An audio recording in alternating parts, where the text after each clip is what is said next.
CM Revanth Reddy గారి అధ్యక్షతన భేటీ అయినటువంటి తెలంగాణ కేబినెట్ కీలక నిర్ణయం తీసుకుంది. గత 10 ఏళ్లలో జరిగినటువంటి అక్రమ మైనింగ్లపైన సిబిసిఐడి విచారణకు ప్రభుత్వం లేఖ రాయనుంది. హోమ్ రోడ్లు నిర్మాణము సంబంధించినటువంటి టెండర్లలో కూడా కీలక మార్పులపై చర్చించారు. గోదావరి పుష్కరాలకు 300 కోట్లు కేటాయించారు. కరీంనగర్ జిల్లా గంగాధర డిగ్రీ కళాశాలకు 20 రెగ్యులరైజేషన్తో పాటు 6 నాన్ టీచింగ్ 3 అవుట్సోర్సింగ్ పోస్టులను మంజూరు చేస్తూ కేబినెట్ కీలక నిర్ణయం తీసుకుంది. మహబూబ్ నగర్ జిల్లా కే సముద్రం ఫైర్ స్టేషన్కు 18 పోస్టులు, 2027 గోదావరి పుష్కరాలకు సంబంధించి వివిధ పనులను కేటాయించినట్లు తొలి విడత 300 కోట్ల మంజూరుకు గ్రీన్ సిగ్నల్ ఇచ్చింది.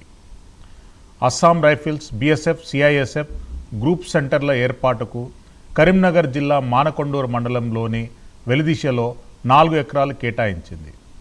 చొప్పదండి మండలం రుక్మాపూర్ 5 ఎకరాలు, గన్నెవరం మండలం 5 ఎకరాలు కేటాయించారు.